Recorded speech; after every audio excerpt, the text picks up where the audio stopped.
Ok, alors Zohar, Parashat Nasso, au début de Parashat Nasso, Dav Kouf Kaf Aleph Amoud Aleph, dans le Dapous classique. Vaidaber Hashem et Moshe les morts. Nasso et Trosh Bene Gershon. C'est le premier passage de Parashat. Rabbi Abba Patar. Ashre Adam lo yachashov Hashem lo avon. Heureux est l'homme pour qui Akadosh Baruch Hu ne considère pas la faute. Ven berucho remia, c'est-à-dire qu'il ne considère pas, c'est-à-dire qu'il ne voit pas de faute chez lui. Ven berucho remia, qui n'a pas de ruse dans sa tête. Donc quelqu'un qui est âme. Aïkra lav reché seifé velav seifé reché. Mais le Zohar pose une question, c'est pas ce qu'il a ni queue ni tête, on dirait. Ça veut dire qu'il commence d'une manière et il finit d'une autre manière. Pourquoi? Parce qu'au début c'est marqué Lo yachashov Hashem lo avon. Kadosh Baruch Hu, il ne lui considère pas de faute. Mashma sheyesh lo avon. Et là, shelo yachashov lo Hashem lo avon. Donc on parle en fait, a priori, dans le début du pasuk, de quelqu'un, comme on l'avait traduit au début, de quelqu'un que Kadosh Baruch Hu ne considère pas qu'il a de la faute. C'est-à-dire, il en a une, mais Hashem ne la considère pas. Mais Sofo, à la fin du pasuk, c'est marqué Ven berucho remia, mais c'est quelqu'un qui a vraiment pas, qui a pas de faute, parce qu'il n'a pas de ruse en lui.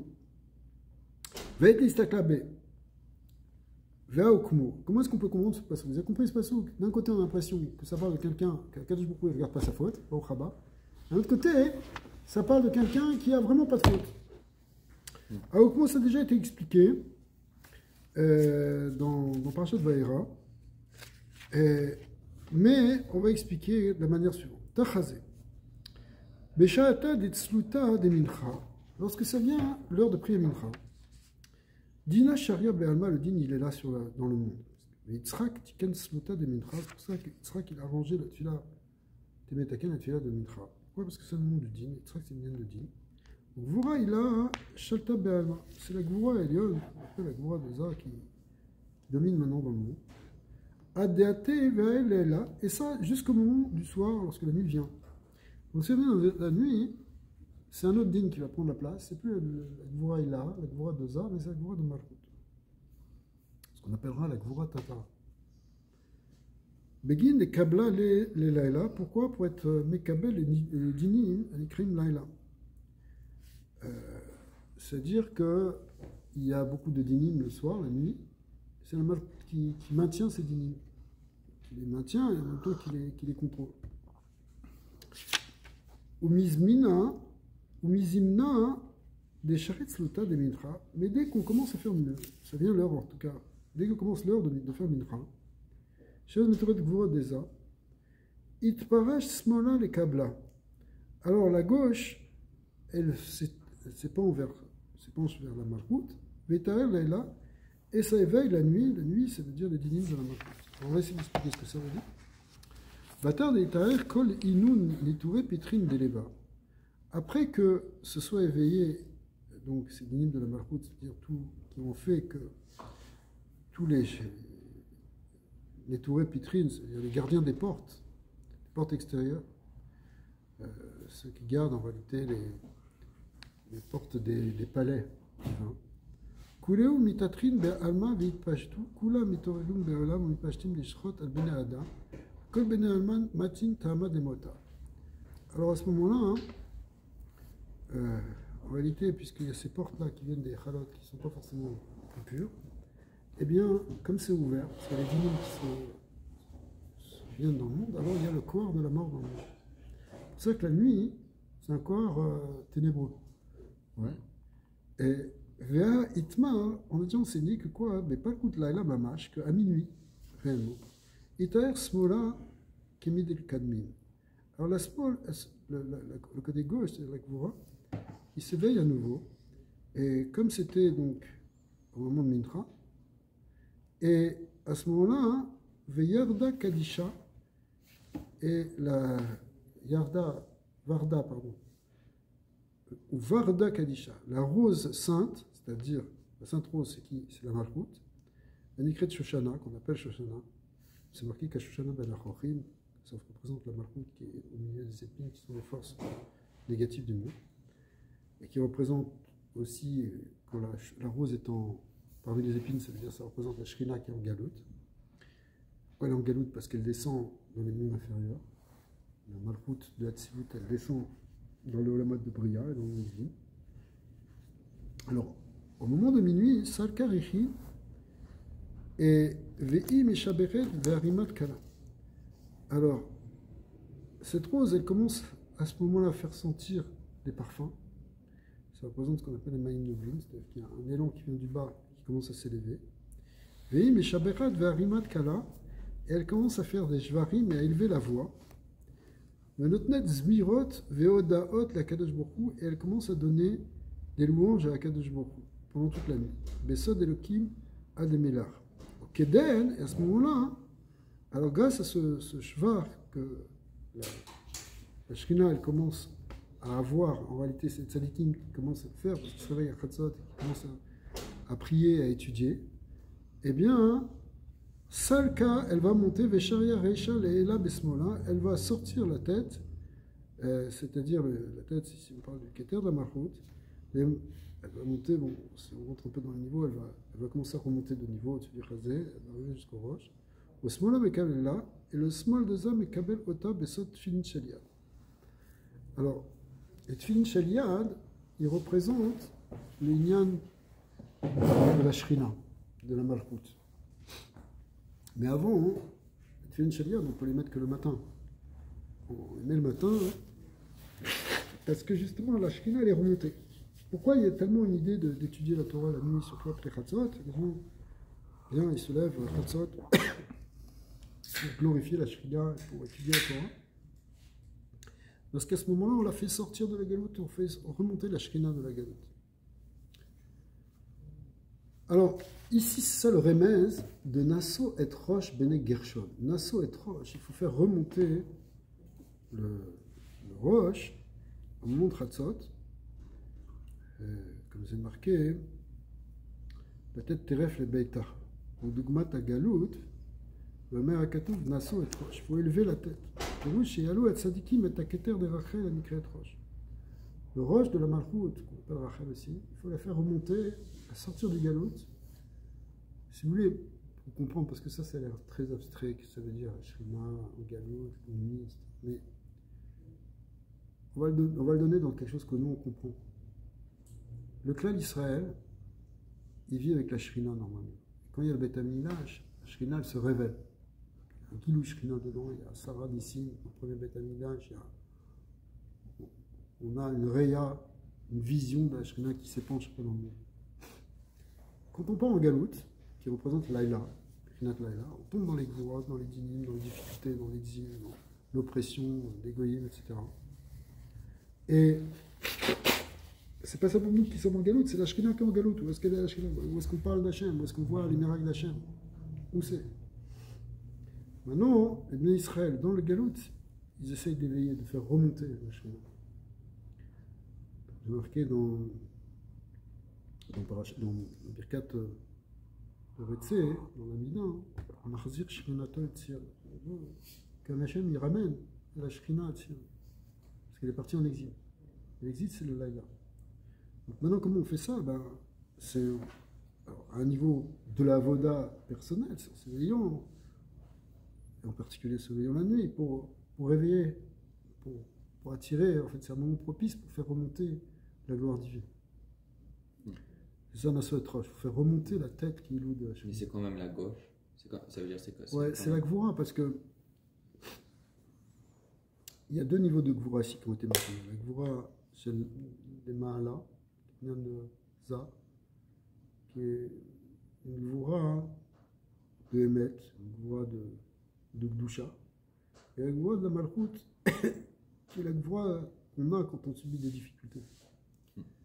C'est les dynimes du monde, les rigueurs du monde qu'elle subit elle-même, la Malchut. En même temps, quelque part, elle les maintient. C'est que d'un côté, c'est elle qui empêche qu'ils détruisent tout le monde entier. C'est-à-dire que la Shrina, elle descend en galoute pour faire le tikkun de la galoute en même temps. C'est un autre concept. Pourquoi Israël est là en galoute? C'est pas simplement une punition, on t'a jeté dans un trou, comme on a jeté Yosef dans le trou. Parce que le fait qu'on a jeté Yosef dans le trou, ça représente le fait que les nations ont jeté Israël dans le trou de l'exil. Mais c'est pas simplement ça, c'est parce que c'est ça qui va permettre de faire le tikkun du bas. Le tikkun, élever les étincelles de Boucha, réparer le monde d'en bas, élever le monde d'en bas. C'est pour ça qu'Israël est dispersé parmi les nations, il va dans le monde entier pour élever les étincelles de Boucha, après les faire remonter. Mais quand il est en bas, il subit des grosses rigueurs, qui sont les rigueurs de l'exil. Alors que quand il remonte en haut, c'est la rigueur de l'Aïrat Shamaïm, la rigueur de la conscience du divin, la rigueur des tzadikim qui sont émettes. Il ne faut pas de demi-mesure, des choses comme ça. Ça c'est les deux aspects de la rigueur. Il y a une rigueur qui est, par exemple, tu pourrais dire, dans le langage qu'on comprend, il y a une rigueur qui est la discipline. Quand tu te mets une discipline, tu t'obliges à faire un CDR, tu t'obliges à faire quelque chose, tu prends en main, etc. C'est une rigueur aussi. C'est une rigueur qui est constructive. Puis tu as la rigueur quand tu t'énerves, tu casses tout, etc. C'est pas une rigueur. Donc, il y a une rigueur qui est... Il faut faire au contraire remonter la main. Quand tu fais remonter la shrina, tu fais remonter la ira. De Baïm après à Thérèse de Baïla. Alors, maintenant on revient, on est dans le Keden, à ce moment-là, qu'est-ce qui se passe? Kruza Kare Be'alma, donc à Chatzot, il y a une voix qui annonce dans le monde. Alors on tient que c'est qui, même le Gemara dit, c'est qui cette voix? C'est l'ange Gabriel qui vient donc à Chatzot. Il dit Dea Idan ou le Itara, le Shabra, le Malka. Il est temps maintenant de s'éveiller pour louer le roi. Ugdin tu Jbechatan mitatrin, mitagri. À ce moment-là, les louanges commencent à s'élever à partir des bouches des Béné Israël. Je sais pas, parce qu'aujourd'hui on est très endormis. On voit ici, il y a quand même des gens qui se lèvent tôt. Il n'y a pas beaucoup. Mais on va qu'on va se lever tôt. Mais c'est marqué, on voit là dans les histoires, dans les villes, en Pologne, en Russie, etc. Mais à 4 heures du matin, tous les jours, c'était plein. C'était plein de gens qui venaient, qui faisaient Teilim jusqu'à Charfit. Je ne parle pas même pas les Mekoubalim qui étudiaient le soir, tout ça, mais même les gens chutis, mais ils se levaient tôt, ils allaient, même Shabbat. Même Shabbat, c'était dans beaucoup de villes. C'était comme ça le Seder. Les gens se levaient pour chanter la gloire de Dieu. C'est comme ça qu'on a fonctionné, ou qu'on doit continuer à fonctionner, théoriquement. Bon, maintenant, c'est compliqué. Avec l'électricité, on se couche tard, on est dispersé, on répond des messages, on fait plein de trucs, etc. Donc, les gens se couchent très tard, et donc c'est très difficile de se lever à Khatsot, mais quelqu'un qui arrive bien à ce moment, il peut se lever quand même une partie de la nuit. Alors, on prenne des forces. Amen.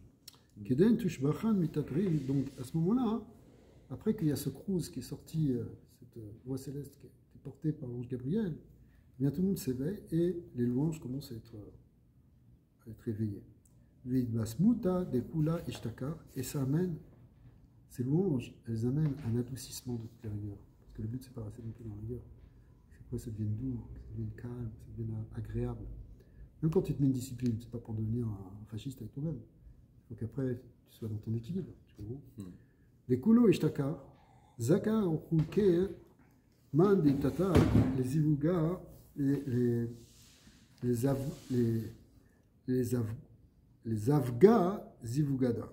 Heureux soit celui qui s'éveille en fait pour faire ce zivug, c'est-à-dire cette union avec Hachem. Parce que c'est ça qui amène notre écoute, on amène le toucha. Après, tu arrives. C'est sûr que on voit bien maintenant quand tu fais une heure de chassidut avant la tfila, c'est pas la même tfila que tu fais. Pas du tout. Si tu dis une heure de chassidut avant de faire shachrit, ton shachrit est beaucoup plus concentré, tu as des pensées de gdusha.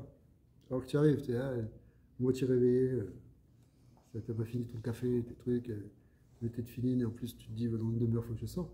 Parce qu'elle est ta tfila. Elle n'a pas tellement monté, tu vois.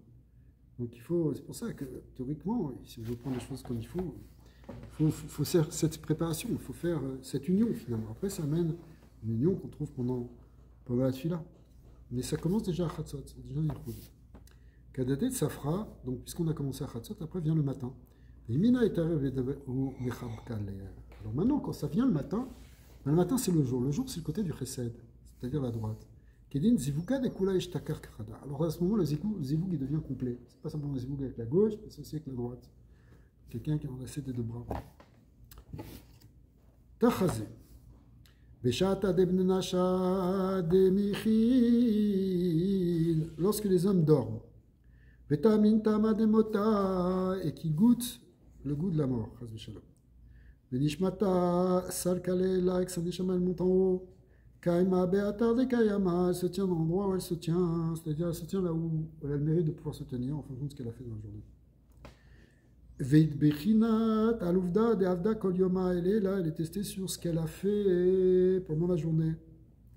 Vekadvin leu al pitka, on l'écrit sur un carnet. On demande maïtama, pourquoi tu as fait tout ça? Vekindi nishmata salkale là, parce que la neshama elle monte en haut. Veisa idat alovdoy de barnash, et elle témoigne sur nos actions. C'est-à-dire tu peux pas cacher parce que c'est ta neshama elle-même qui va dire. C'est toi-même qui témoigne. Ve'alkol mila ou mila denafak mi poumé, et sur chaque parole qui va sortir de sa bouche, eh bien, c'est ça qui va faire le jugement.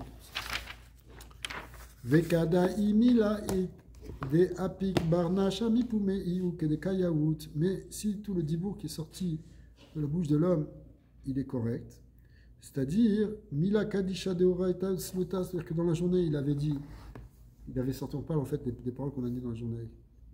Qui vont se répercuter là-haut, ce sont de témoignages en quelque sorte. Eh bien, si c'était des paroles de Gdusha, c'est-à-dire de Gdusha de la Torah, ou des paroles de Tfila, Aïmila Salka ou Bakarakin, alors cette parole, elle va monter et percer les cieux, elle va transpercer les cieux.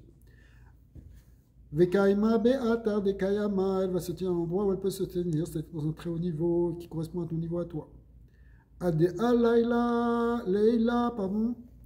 Venishmata salka jusqu'à ce que vienne la nuit. Nirnas venishmata olam ve'achila imila ve'il ad la kamemalka. Donc il faut lire les choses comme ça. En fait, ça marche comment? En fonction de ce que tu as fait dans la journée. Eh bien, la nuit, eh bien, tes paroles vont monter. Elles vont faire monter en fait ta neshama. Ve'achila imila ve'il la kamemalka. Et à ce moment-là, la neshama, elle s'attache par rapport au sidibour que tu as dit dans la journée, elle s'attache pour se tenir devant le roi. C'est-à-dire que c'est comme si tu prends appui sur la Torah et la tefila que tu as fait dans la journée pour pouvoir monter pendant la nuit.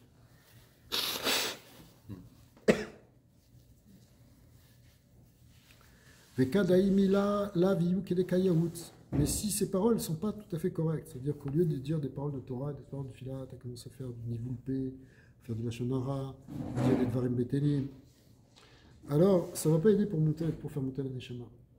Ve'imila memalin bishin. Si c'est des paroles qui ont du mal, comme on vient de dire, comme ça dans la shonara.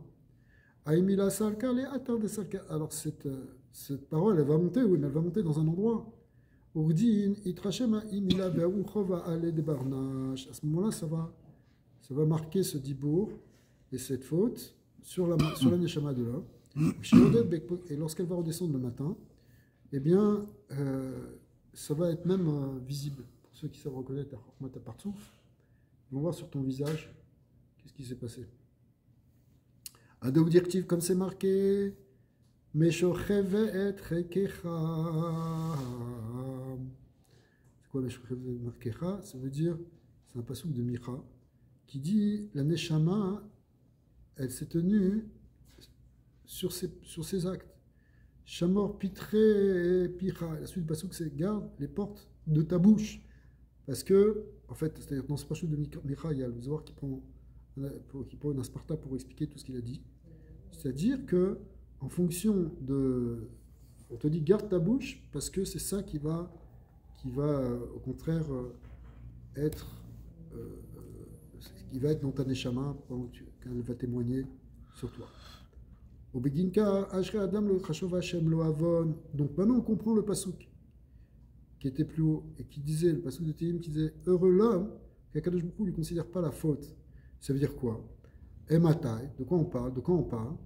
De que Hachem ne considère pas la faute.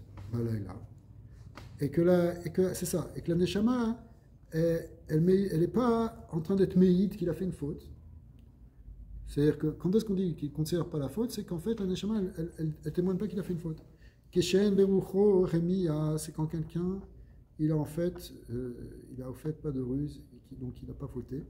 À ce moment-là, ça ne lui sera pas considéré comme une faute, c'est-à-dire pas considéré comme une faute parce que la Neshama ne témoignera pas qu'il a fait une faute.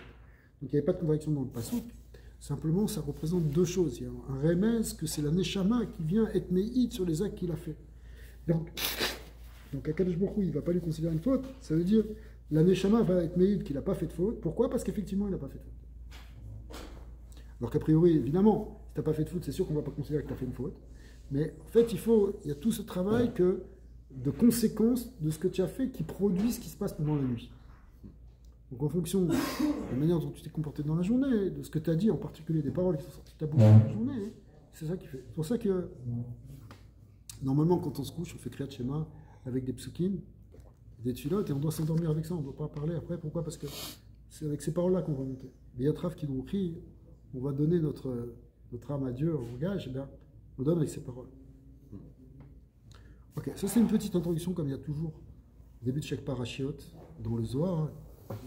En général, une introduction dit Torerut, dit Tchouva, pour se mitorer, de se réveiller en particulier. Donc on a besoin quand même. Alors, maintenant on rentre dans un passage qui s'appelle Raya Mehemna. Raya Mehemna, ça veut dire, c'est des explications. Alors il y a deux manières de dire ce que ça veut dire Raya Mehemna, ça veut dire le fidèle berger, mais ça veut dire l'âme de Moshe Rabbeinu. Soit c'est des explications que Moshe Rabbeinu a données, soit, après le Komarna, c'est des explications que Rabbi Shimon Bar Yochai il donne au Raya Mehemna, c'est-à-dire à la Shabbat de Moshe Rabbeinu qui est venu dans une certaine génération. Pour se compléter. Ouais. מבין 30 שנה ומעלה ועד בין 50 שנה כל הבא לעבוד עבודת ועבודת מסע באוהל מועד. Donc c'est quoi? À partir de 30 ans et ensuite jusqu'à 50 ans. La avoda des Lévim et des Kohanim était de 30 à 50 ans. Pekudada liyot alevim et shorim bamigdash. C'est quoi cette avoda? C'est la avoda des Lévim qui doivent chanter dans le Bindak Migdash. Ouais, comme c'est marqué dans Rashi, que c'est le shir qui faisait avec les différents instruments de musique, qui permettait en fait, c'est ça, avodat avoda, c'est quoi avodat avoda? C'est une lien, parce qu'ici le passouk en fait, qu'est-ce qu'il explique le Zohar? Il dit, kol abal avod avodat avoda. C'est quoi avodat avoda? Attends, travail du travail, travail, ça suffit. Avodat avoda. Alors c'est la avoda des Lévim. La avoda des Lévim est appelée avoda tavoda parce que c'est la avoda qui permet les autres avodot. C'est-à-dire la avoda des chants qui permet toute la avoda des korbanot. Parce que s'il n'y a pas de chant, on ne peut pas élever les korbanot. Alors quoi, tu fais un méchoui, tu fais quoi? Tu fais la boucherie. Il y a un autre endroit où c'est marqué dans le Zohar qu'un Kohen qui ne connaît pas les kavanot. Les korbanot, c'est comme s'il faisait de la boucherie. Tu prends l'avant, tu ouvres, tu dépaisses, tu fais fumer, tu fais griller. Ok? Moi, c'est à la hache. Ça ne peut pas être ça, les Kohanim. D'accord? Alors, c'est quoi le Inyan? C'est qu'en réalité, chaque chose, c'est une kavana très spéciale. Pourquoi tu dois faire des rois de Safon? Pourquoi tu dois faire une zrika du dam à cet endroit-là? Tous les Inyanim, ils sont des tikkunim par rapport au lama supérieur, par rapport au partoufim, par rapport au sphirot, pour faire tikkun de tout le shefa dans le monde. Eh bien, pour qu'il y ait ça, il faut qu'il y ait de la simcha. S'il n'y a pas de simcha, ça ne peut pas marcher. Un truc de rasra, si on faisait des corbanotes déprimés, ça ne marcherait pas. Il faut qu'il y ait de la simcha dans les corbanotes. Va falloir gaffe de Kimnale, là, bien qu'on a expliqué plus haut, que quoi? Qu'est-ce qu'on a expliqué dans Parashat Béar? Ici, donc ça a déjà expliqué un peu comment on l'explique maintenant. Achat sarir le chadesh minin. Il dit maintenant il faut dire un chilouche. Il reprend un peu, mais pour dire autre chose un peu. Déa, Kohen Yu Makrif Korban. Comment ça fonctionne? Qui fait le Korban? C'est le Kohen. Viyu Michael, lui correspond à l'ange Michael. Il faut savoir que dès qu'on parle de Kohen, dès qu'on parle de Michael, on parle du côté de la droite, du Chesed. Alors que les Lévim, on sait c'est le côté de la gauche. C'est pour ça aussi qu'il y avait toute une introduction par rapport au lien du din, faire remonter la Shrina, faire remonter la Malchut. Donc c'est ça la voda du Lévi.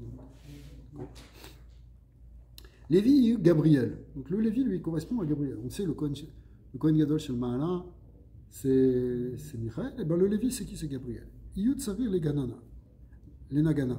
Lui, il a besoin du Nigun. Sans Nigun, c'est dire pourquoi.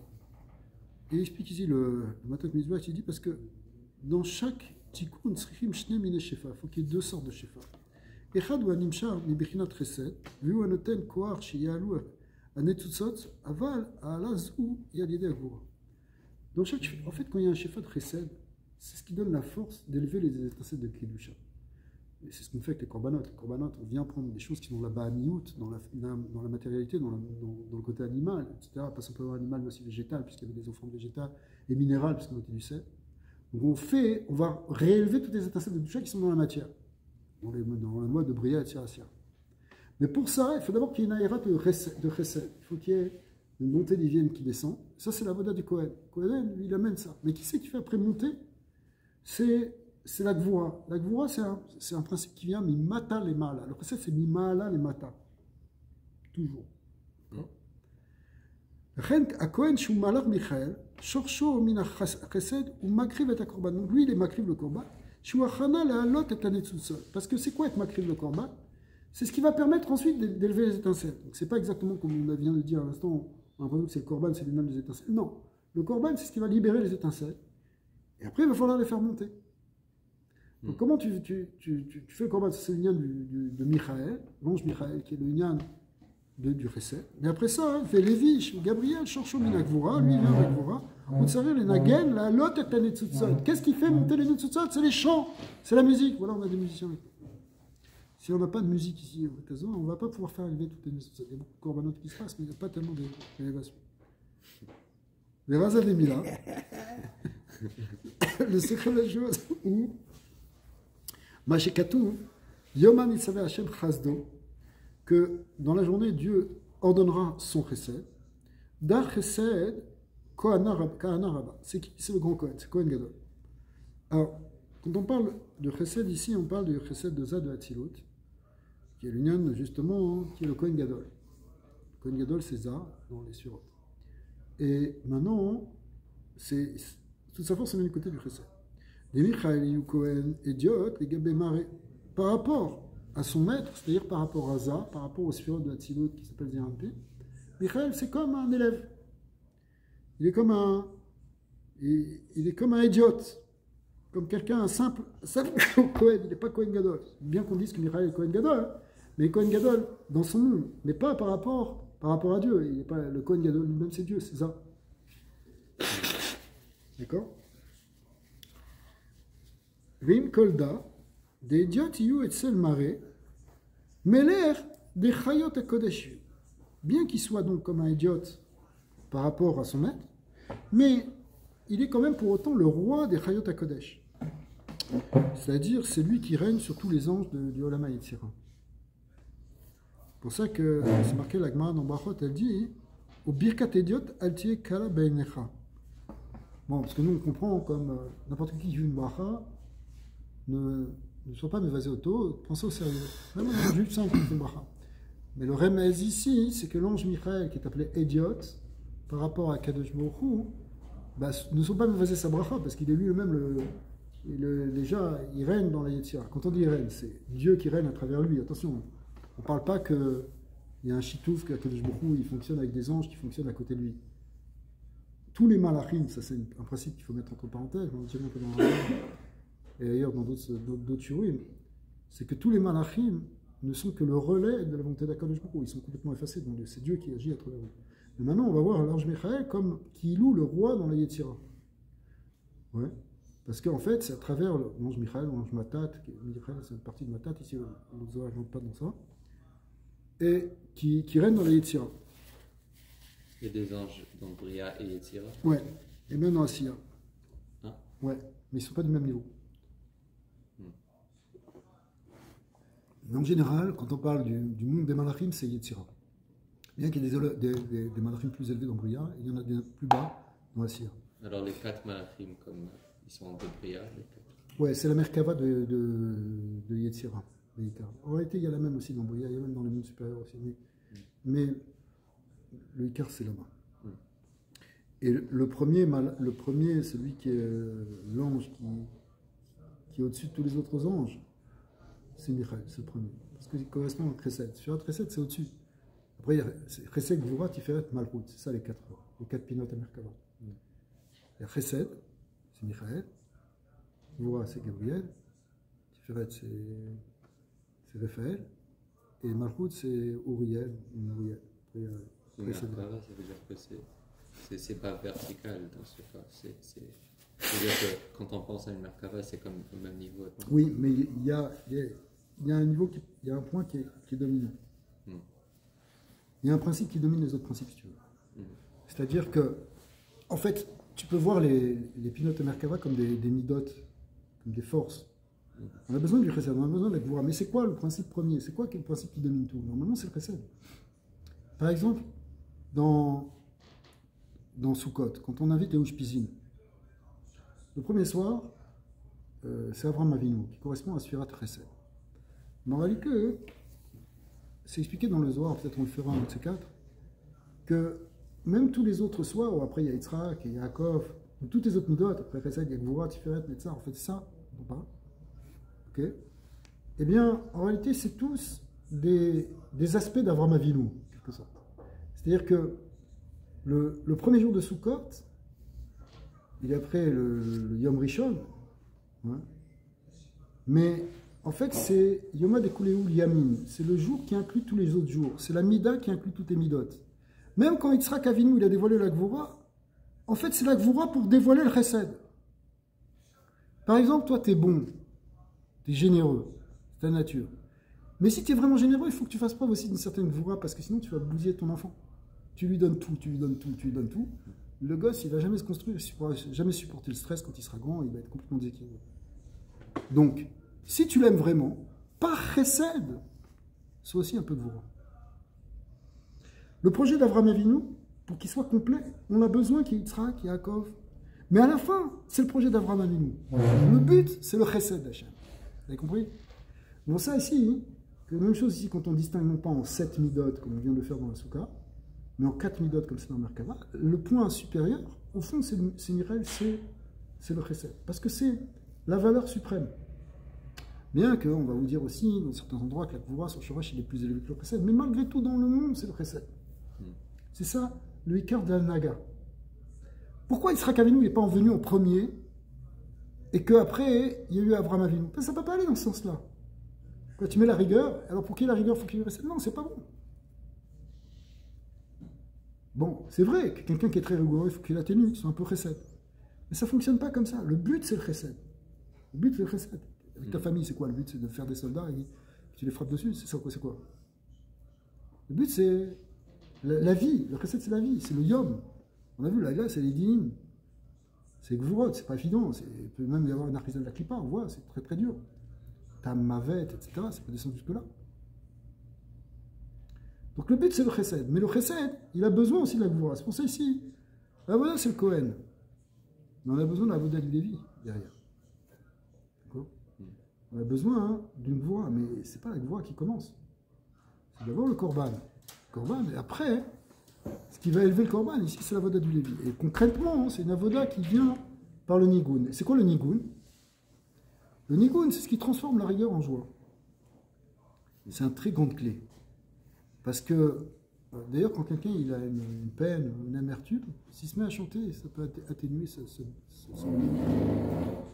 Pourquoi? Parce qu'il y a une force dans le chant, qui est le chant de la Neshama, au fond, qui fait que finalement, même ce qui était dur, on le rattache à Hachem. On rattache à Dieu. C'est quoi les nigunim de Chassidut, ou les nigunim de David Ameller? C'est des nigunim où la Neshama en bas, elle souffre quelque part, parce qu'elles se sont éloignées d'Hachem, Sama et Hanafshi. Mais par le chant, elle reconnecte. Par le chant, elle a cette nostalgie de cet endroit d'où elle vient, et d'où elle a été coupée. Le fait qu'elle a été coupée, c'est ça qui fait qu'elle est dans le din, c'est ça qu'elle est dans la gvura, c'est cet éloignement, c'est ce galout, cette coupure. Mais par le nigoun, la Neshama, elle peut reconnecter à sa source.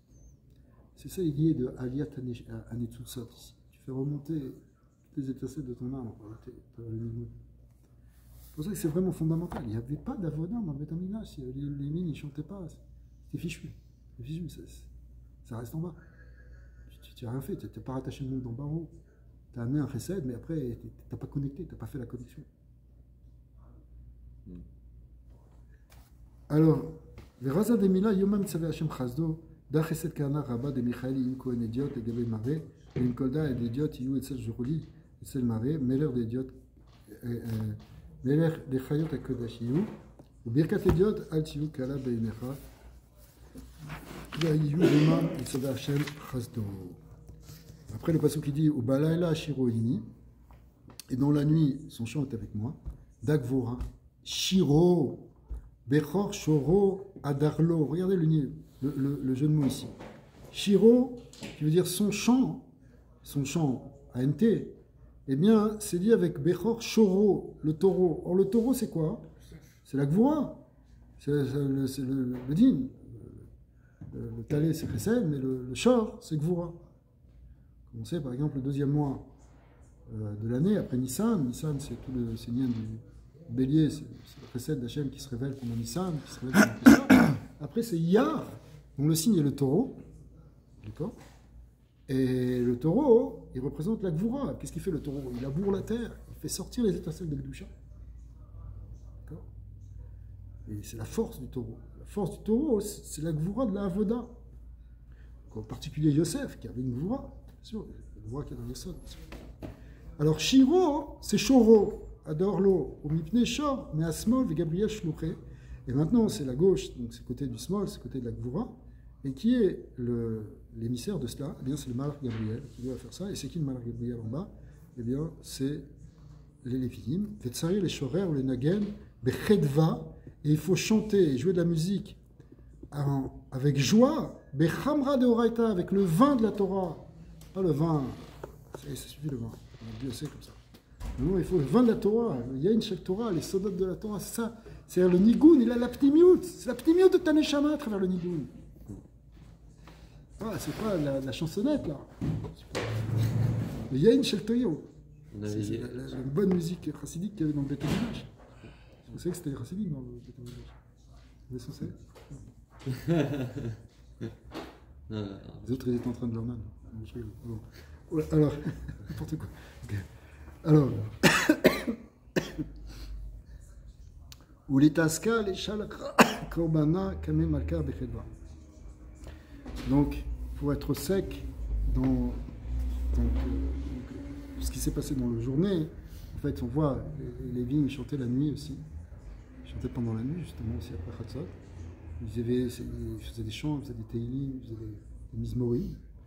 C'est des farboignan comme ça la nuit. Et ça a élevé tous les corbanotes qui étaient des étincelles qui avaient été dégagées par les corbanotes de la journée. Oman de leitle reshu litaska beoraisa, misheno yachol lasok batora, yekaem roni balayla le rosh hashmura, veyama, beashmurat kama slichot, betachanoni bakashot, bekol mineru, rena begroni. Il faut savoir qu'on n'a pas tous la capacité d'être des musiciens. Okay, on ne va pas faire chanter forcément, même si on connaît un peu des lignes. D'accord. Maintenant, il y a le chant qu'on a appelé le chant de la Torah. Et justement, la Torah, c'est elle-même un chant. Tu chantes la Torah. Et même si tu n'as pas cette capacité, au moins tu peux te lever et faire des teilim, tu peux faire des touches barot et des stichot. On va finir là-dessus. On peut le faire avec son gros nez, non, c'est-à-dire avec sa gorge. Des you kinor, la gorge, c'est le kinor, c'est la harpe. Vous savez qu'on a des cordes vocales. Les cordes vocales, c'est comme les cordes de la harpe de David.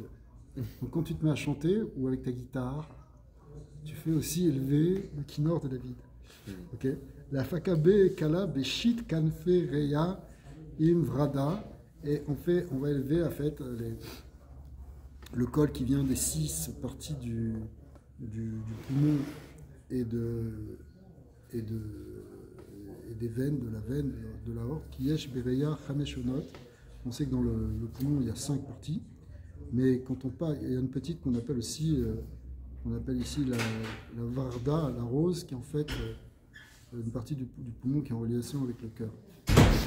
Béchit Aktan Dekane, avec les 6 Azakan, pardon, Dekane, avec les 7 anneaux de la trachée, de la trachée artère, qui accole Yotse Mearia derrière Akane. Donc en fait, d'où il sort le son de la voix, des poumons, il passe par la trachée artère.